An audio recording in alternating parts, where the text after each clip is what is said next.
నమస్తే, welcome to our channel. నేను సిరి. Kerala stories ఎంత ప్రకంపనలు సృష్టించిందో మనం అందరం చూసాం. దాని మీద ఎంతమంది ఎలాంటి సిచ్యువేషన్స్ ఫేస్ చేశారో అనేది కూడా మనం చూసాం. అయితే ఇది మొదటి భాగం అయితే దీనికి ఇప్పుడు రెండో భాగం వస్తుంది. ఇది ట్రైలర్తోనే ప్రకంపనలు అయితే సృష్టించింది. మొత్తానికైతే సెన్సార్ బోర్డు నుంచి వెళ్ళి కొన్ని ఆంక్షలతో కూడిన ఇదైతే రావడం జరిగింది. సో దీనికి ఇప్పుడు మరి సెన్సార్ బోర్డు ఇచ్చిన దాని ప్రకారం చిత్ర యూనిట్ ఎలాంటి నిర్ణయాలు తీసుకుంది ఏంటనేది కూడా ఇప్పుడు చర్చనీయాంశమైంది. దీనికి సంబంధించి మరిన్ని విషయాలు మనకు తెలియజేయడానికి మనతో పాటు ఉన్నారు ప్రముఖ సినీ క్రిటిక్ దాసరి విజ్ఞాన్ గారు. నమస్కారం సార్. సార్, కేరళ స్టోరీస్, అసలు కేరళ స్టోరీస్ వచ్చినప్పుడు ఎంత ప్రకంపనలు అంటే ఇలా జరిగిందా ఇంతమంది హిందూ అమ్మాయిలు ఇలా అయిపోతున్నారు అని చెప్పేసి మాట్లాడుకున్నాం. జస్ట్ ఇప్పుడు కేరళ స్టోరీస్ 2 రాగానే మొత్తానికి ఆ టీజర్ రిలీజ్ చేయగానే మామూలుగా రాలేదు.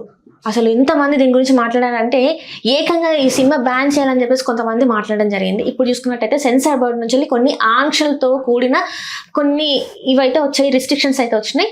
మరి చిత్ర యూనిట్ ఏమేమి రిస్ట్రిక్షన్స్ వచ్చాయి, వీళ్ళు ఎలాంటి నిర్ణయం తీసుకుంటున్నారు? ఇక్కడ విషయానికి వస్తే మొన్న ట్రైలర్ రిలీజ్ అయింది. క్రోనలాజికల్ ఆర్డర్లో వద్దాం. ట్రైలర్ రిలీజ్ అయ్యింది. ట్రైలర్ అన్ని భాషల్లోనూ రిలీజ్ అయింది.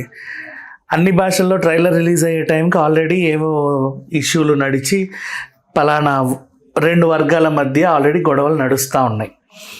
ఆ టైంలో ఇది రిలీజ్ అయింది. అన్ని భాషల్లోనూ ఒక సంచలనం. అయితే ఇక్కడ విషయం ఏంటంటే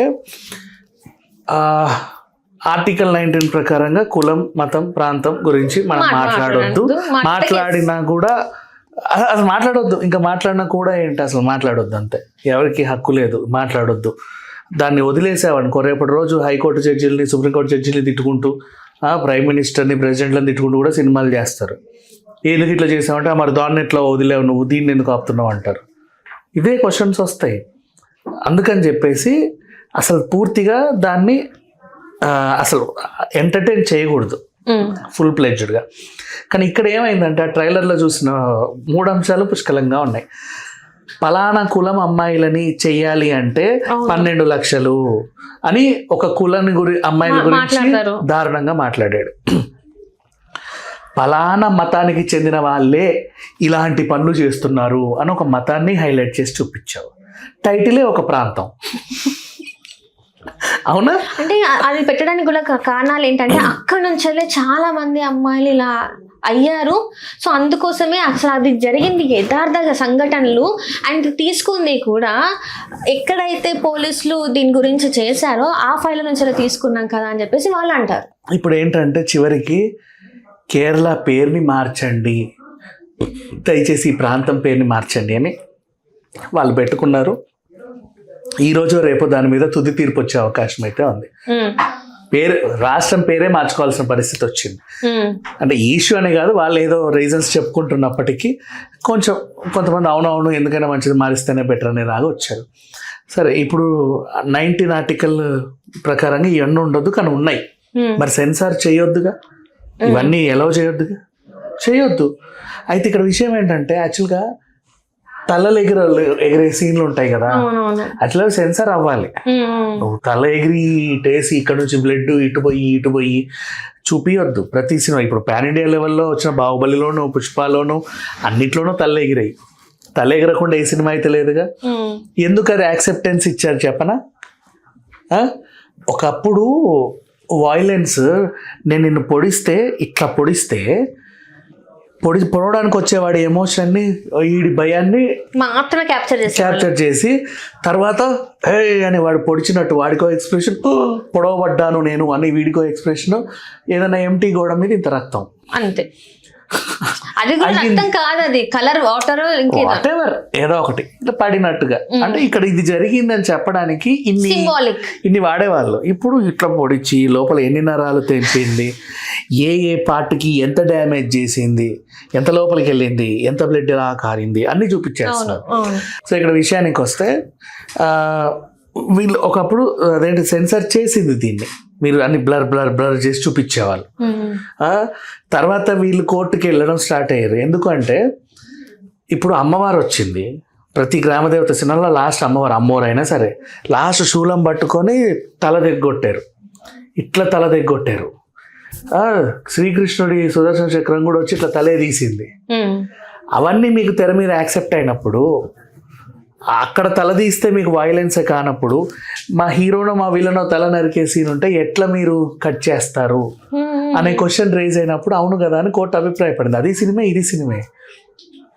నీకు దేవత వచ్చి రాక్షసుడు తల నరికినా, నరసింహస్వామి వచ్చి ఇట్లా పేగులు బయటికి తీసినా అని దండం పెడతాం. అది భక్తి కదా. బట్ కోర్టులో ఏంటంటే అది ఒక సినిమాలో సీనే, ఇది ఒక సినిమాలో సీనే. ఓకేనా? నువ్వు ఏ భావంతో చూసావనేది పక్కన పెడితే వాళ్ళు చూపించే విధానం మాత్రమే ఉంటది కదా, ఫ్రేమ్స్. ఈ ఫ్రేమ్ లో ఒక క్యారెక్టర్, నరసింహ అవతారంలో ఉన్న ఒక క్యారెక్టర్ ఇంకొక రాక్షసుడు అవతారం క్యారెక్టర్ ని పొట్ట చీల్చి ఇలా పేగులు తీసింది. రైట్, ఇది జరిగింది. ఇంకో క్యారెక్టర్ అమ్మవారి రూపంలో ఉన్న ఒక క్యారెక్టర్, ఒక హీరోయిన్ చూలం పట్టుకొని రాక్షసుడు తల నరికేసి ఇట్లా వెయిట్ అనేది పొడి చేసింది. ఇవి మీరు యాక్సెప్ట్ చేసినప్పుడు ఇదెందుకు యాక్సెప్ట్ చేయరని వీళ్ళు క్వశ్చన్ చేస్తే అప్పుడు ఈ తలలు ఎగిరేవి ఓకే అయ్యాయి. అది క్యాన్సిల్ చేయలేక దీన్ని యాక్సెప్ట్ చేశారు. ఇది యాక్సెప్టెన్స్ వచ్చింది. సో ఇప్పుడు మళ్ళీ నెక్స్ట్ లెవెల్లో నువ్వు చూసుకుంటే ఇప్పుడు నువ్వు అన్నవే, ఇప్పుడు పొడుచుకునేవి కానీ లేకపోతే ఇంకేమైనా కానీ ఈ ఇంటిమసీ సీన్స్ కానీ తీసుకెళ్ళి ఏదో చేయడం కానీ, అంటే ఇవన్నీ కేరళ స్టోరీస్ లో పార్ట్ 2లో ఒకటి ఏంటంటే మనం టీజర్ చూసినట్టయితే ఒక అమ్మాయి దారుణంగా రేప్ చేస్తారు. అండ్ అంటే హిందూస్ తినంది బలవంతంగా తినిపించే సీన్ ఒకటి ఉంటుంది. అండ్ ఇంకోటి ఏంటంటే కులం గురించి మీరు ఇందాక అన్నట్టు అది గట్టిగా స్ట్రెస్ చేసి వాళ్ళు మాట్లాడతారు. అండ్ దాని గురించి తగ్గ ప్రైజెస్ గురించి మాట్లాడుతూ ఉంటారు.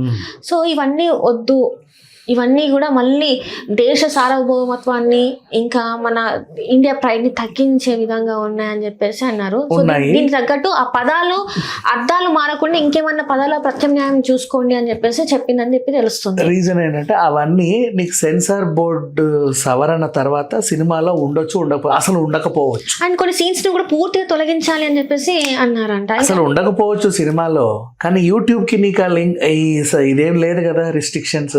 అంటే యూట్యూబ్ లో రిలీజ్ చేసుకోమంటారా? యూట్యూబ్ లో రిస్ట్రిక్షన్ లేవు కాబట్టి వీళ్ళు ఏం చేస్తారంటే ట్రైలర్ లో అవన్నీ ఉండేలాగా నీకు చూపించేస్తున్నారు. ట్రైలర్ లో అన్ని పెట్టి నేను బాగా రెచ్చగొట్టి థియేటర్కి వచ్చాక అవేం ఉండవు అనమాట. ఇట్లా ఉంటావు నువ్వు, అవేం ఉండవు. రిలీజ్ రోజు కూడా కొట్లాడతావు, ఎందుకంటే ఇట్లాంటి సినిమాకి UBA సర్టిఫికేట్ ఎట్లా ఇస్తారు అని చెప్పి కొట్లాడతావు. వాళ్ళ దగ్గర వాళ్ళ ఆన్సర్ ఉంటుంది. అవేం ఉండవు సినిమాలో. కాకపోతే వీళ్ళు కూడా అప్పటికీ కూడా వీళ్ళు కొన్ని రిస్ట్రిక్షన్స్ చెప్పారు. ఏంటంటే రేపు హైకోర్టు చూడబోతుంది అనుకుంటా నాకు తెలిసి. ఈ సెన్సార్ అయిన తర్వాత వాళ్ళు చూస్తారు, రేపు తుది నిర్ణయం రేపు తీసుకుంటారు. ఇక్కడ ఏం జరిగిందంటే ముద్దు సీన్లు ఉన్నాయి.